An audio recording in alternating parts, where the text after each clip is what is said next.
path to nowhere. Those words coming from Russia's top diplomats slamming the efforts by Europe's leaders, saying the Kremlin has not heard, quote, any constructive ideas out of them on how to end the war in Ukraine. He said that any talks that do not involve Russia over security guarantees for Ukraine are a dead end. But Ukrainian President Volodymyr Zelensky this morning is praising those efforts. He said in a statement that, quote, together with the United States, Europe, and all those who seek peace, we are working every day to guarantee security. We need strong security guarantees to ensure a truly reliable and lasting peace. Zelensky also said that Russia launched a new round of strikes overnight involving more than 60 drones and a ballistic missile. Fire erupted at a fuel facility in the major port city of Odessa. And despite all this continued aggression, the White House has said that plans are underway for a face-to-face meeting between Zelensky and Vladimir Putin. That's what the White House says. But the Kremlin really hasn't signed on to that, at least not publicly. Let's get to CNN's Betsy Klein at the White House this morning for the very latest. What are you hearing, Betsy?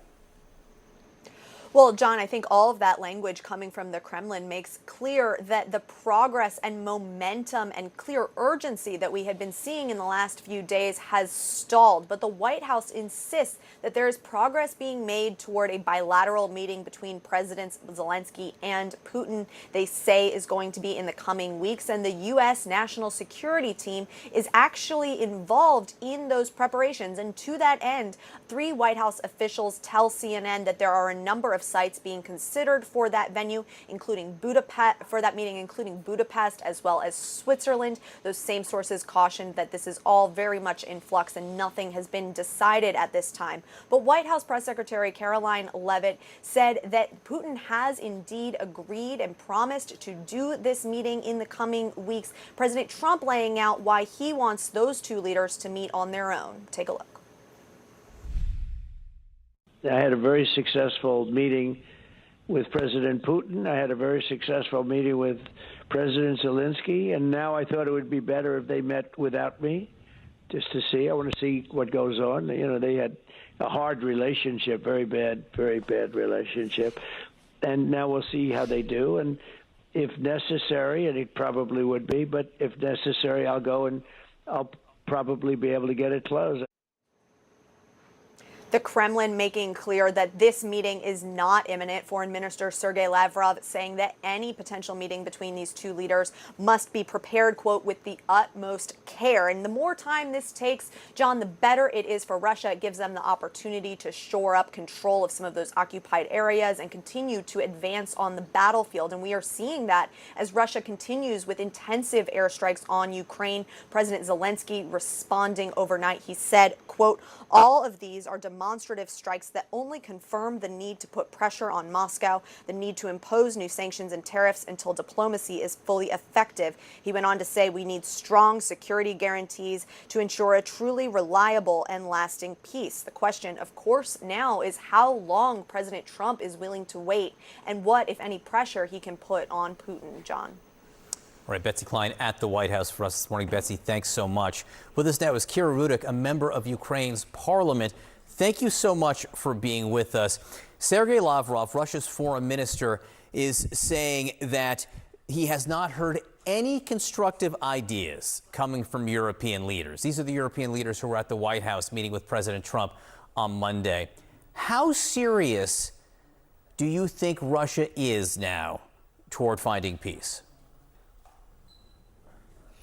Hello, John, and thank you so much for having me.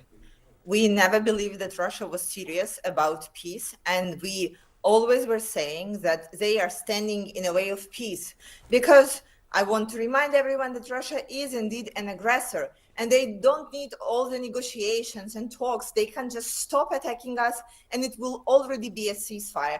They can stop their aggression. It will already be an end of the war.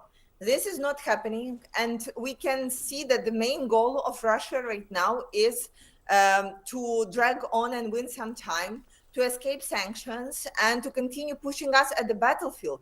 And I'm sorry to say it, but even after all those good meetings, Russia is achieving all of its goals.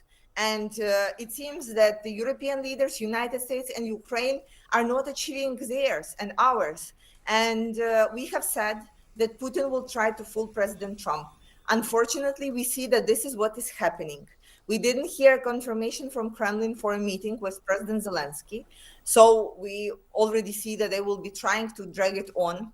There is an unclear situation with the country that perhaps can host this meeting because Putin is an international criminal and there is a warrant on his arrest by the International Criminal Court. So are we going to see again the international justice systems caving to organize the meeting by Putin or President Zelensky, or what is going to happen? This is yet another slap at the international justice, and it's yet another show that the only strength that is working with Russia, only the world of power and not anything else.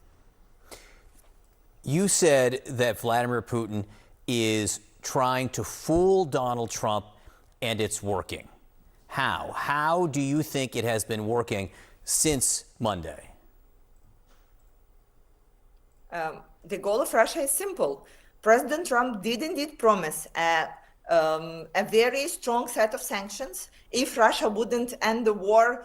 First it was in 50 days, then it was in 12 days, then it was after meeting with Putin, then it was maybe later. So every day that they are winning of not having the sanctions imposed on them, they are making billions and they want to continue doing that. So Putin said that he is ready to meet with Zelensky. Now we see that they will be dragging on this meeting, and they switched President Trump's strong position on immediate ceasefire that is really so necessary here on the ground. Because, John, we don't know if we are going to survive till the end of the war, even if it is somewhere in the close sight.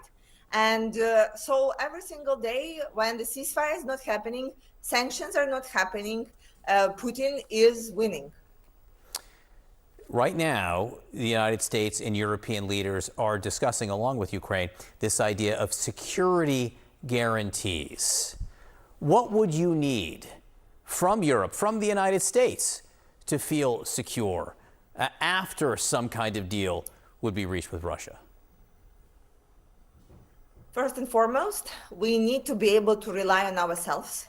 So alongside with any agreement that will be signed on paper, Ukraine needs to be strong and armed to be able to defend itself. It is critical, and it contains of ability to buy certain kinds of wide-range weapons, but also financing of purchasing of those weapons. Second point is something that we have been asking since the day one, is ability to protect our skies. We know that the United States is providing this protection to other countries. It may not be signed in a deal, but it is happening anyways.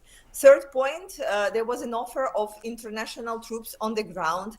That was not necessarily what was requested by Ukraine at the very beginning. However, it is also possible because we need to monitor that Russia will be keeping their part of the bargain. But in any kind of the peace deal, Ukraine wants to rely on itself, because after all times that international law was broken, we need to make sure that the investments are not in some agreements with someone, but the investments in Ukraine as it is. So even if Russia dares to come back and attack us, we will be ready to fight back. Kira Rudik, member of the Ukrainian Parliament, we do appreciate your time this morning. Thank you very much.